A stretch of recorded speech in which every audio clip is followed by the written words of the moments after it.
नमस्कार दोस्तों। आज के हमारे कार्यक्रम का मुद्दा है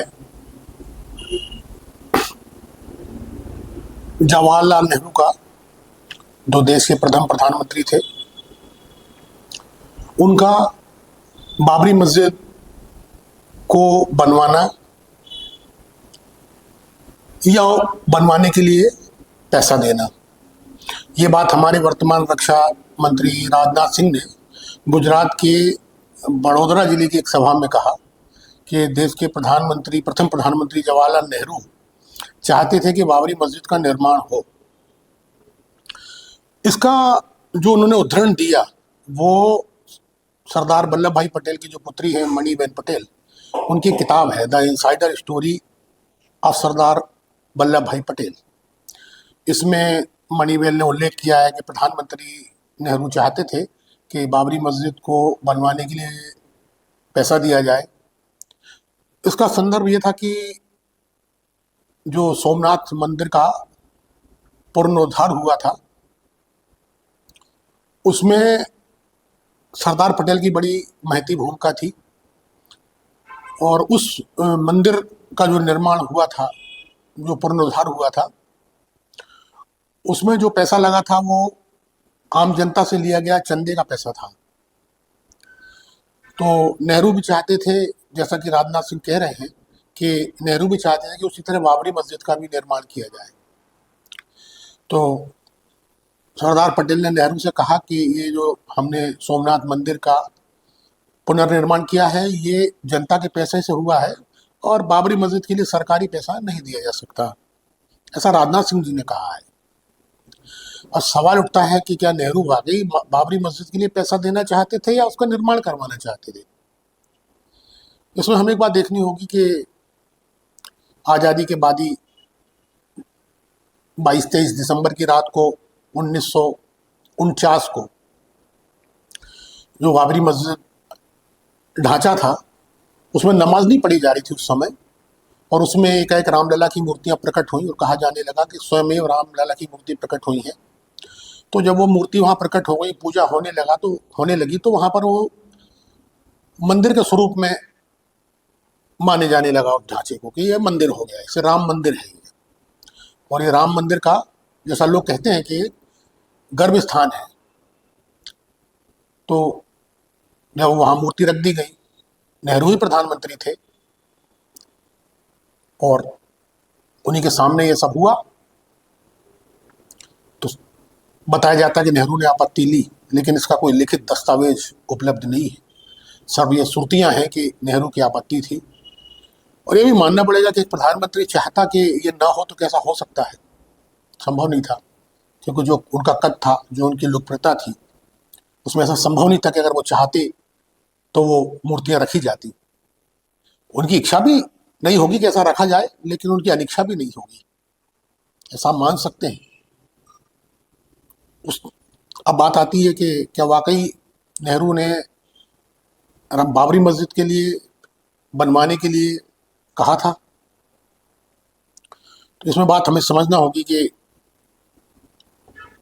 जवाहरलाल नेहरू को जो ये लोग प्रकरण सामने लेके आए हैं राजनाथ सिंह के द्वारा, कभी वो कहते हैं कि नेहरू नास्तिक थे, कभी कहते हैं कि वो मुस्लिम परस्त थे, और कभी कहते हैं कि वो पूजा पाठ में भाग लिया करते थे। जैसे डॉक्टर राजेंद्र प्रसाद के दर 1947 में एक पूजा का आयोजन किया गया था, उसमें दोनों साथ ही बैठे थे और पूरी पूजा की। लेकिन वो वर्ग, विशेषकर आरएसएस का एक वर्ग, जो ये मानता है कि नेहरू नास्तिकवादी थे, ठीक है, वो मुस्लिम परस्त थे, ठीक है, लेकिन वो जब पूजा में बैठे, वो सामने साथ में दोनों ने पूजा की, तो वहां लगा दिया कि नेहरू नहीं चाहते थे कि हम यहाँ बैठे। वो नेहरू के अंदर सुन रहे थे, वो नेहरू के बातों को मान रहे थे, सुन रहे थे अंदरूनी, उनकी अंतरात्मा को वो पढ़ लेते थे कि नेहरू नहीं चाहते थे कि पूजा में बैठे, लेकिन फिर भी एक इतना बड़ा नेता, देश का प्रधानमंत्री बैठा, इतनी जबरदस्ती थी, मतलब इतना उस पर बंधन था कि वो पूजा में बैठा। आप स्वयं अनुमान लगाइए कि इन श्रुतियों की वास्तविकता क्या है। ये श्रुतियां कैसे बनाई जाती, कैसे कही जाती हैं। अगर नेहरू नास्तिक थे तो वो सवाल ही नहीं उठता कि वो कहें कि बाबरी मस्जिद बनवा दी जाए। अगर उनकी अनिच्छा सोमनाथ मंदिर के पुनर्निर्माण में नहीं थी तो कह सकते थे कि मेरी कोई इच्छा नहीं कि इसका पुनर्निर्माण हो। अगर उनकी इच्छा होती कि बाबरी ढांचे में रामलला की मूर्ति रखकर मंदिर स्थापित न किया जाए तो ऐसा भी नहीं होता। लेकिन ये सब हुआ, लेकिन इसके जिम्मेदार जो है नेहरू माने गए कि वो सोमनाथ मंदिर भी का पुनर्निर्माण नहीं चाहते थे, वो बाबरी मस्जिद बनवाना चाहते थे, और वो नहीं चाहते थे कि जो बाबरी ढांचा है उसमें रामलला की मूर्ति रखी जाए। सवाल इस बात का है कि जब ये बात इतने बरसों के बाद ये सामने लाई गई, और वो भी रक्षा मंत्री राजनाथ सिंह के द्वारा, जो प्रबुद्ध माने जाते हैं भारतीय जनता पार्टी में, बहुत व्यवहारिक माने जाते हैं, उनकी छवि इतनी प्रबुद्ध और व्यवहारिक है कि जो विपक्षी दल भी है वो भी उनका बड़ा सम्मान करता है, उनकी प्रबुद्धता के लिए, उनकी सोच के लिए बड़े सम्मानित हैं। लेकिन उनके द्वारा ये बोला जाना और ऐसे समय पे बोला जाना समझ से परे है। इसी तरह एक बात और कहूंगा कि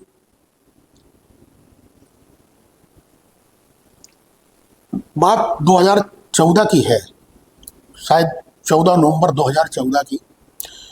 उसमें एक प्रोग्राम होता है बाल दिवस के अवसर पर जिसमें केंद्रीय मंत्री उसमें हिस्सा लेते हैं। ये रिवायत थी पहले, प्रधानमंत्री या कोई केंद्र का बड़ा मंत्री उसमें हिस्सा लेता था, और उसमें राजनाथ सिंह आए थे। 2014 था तो इतनी ज़्यादा वो नहीं थी क्योंकि नई नई सरकार बनी हुई थी। तो राजनाथ सिंह ने नेहरू क्या है इसके बारे में पूरी बात कही थी। नेहरू क्या है, अब वो बहुत लंबा हो जाएगा अगर मैं उनकी बात को दोहराऊं पूरी बात को, तो वो उपलब्ध है, दूरदर्शन पर उपलब्ध है, चैनलों पर उपलब्ध है, और सोशल मीडिया पर उपलब्ध है, गूगल पर इसको सर्च किया जा सकता है।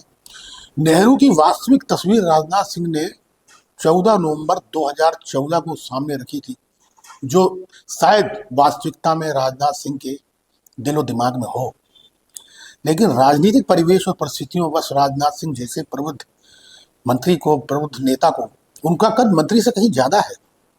राजनाथ सिंह का जो कद है वो मंत्री से ज्यादा है, इतना आप समझ लीजिए। मैं भी मानता हूं कि राजनाथ सिंह वाकई मंत्री पद से कहीं ऊंचे हैं, लेकिन जो नेहरू की वास्तविक तस्वीर 11-11.5 साल पहले क्या है आप प्रस्तुत कर चुका है, वो आज 2025 के आखिरी में आके बताता है कि नेहरू बाबरी मस्जिद बनवाना चाहते थे या उसके लिए पैसे देना चाहते थे। उन्हें उद्धरण मणिबेन पटेल का दिया, जो सरदार वल्लभ भाई पटेल की पुत्री थी। वो पुत्रियों, जो उनकी पुत्री थी, उसे कांग्रेस ने बाकायदा सम्मानित किया। 2052 में लोकसभा चुनाव लड़ाया, जीती। फिर 57 में लोकसभा चुनाव लड़वाया, वो जीती।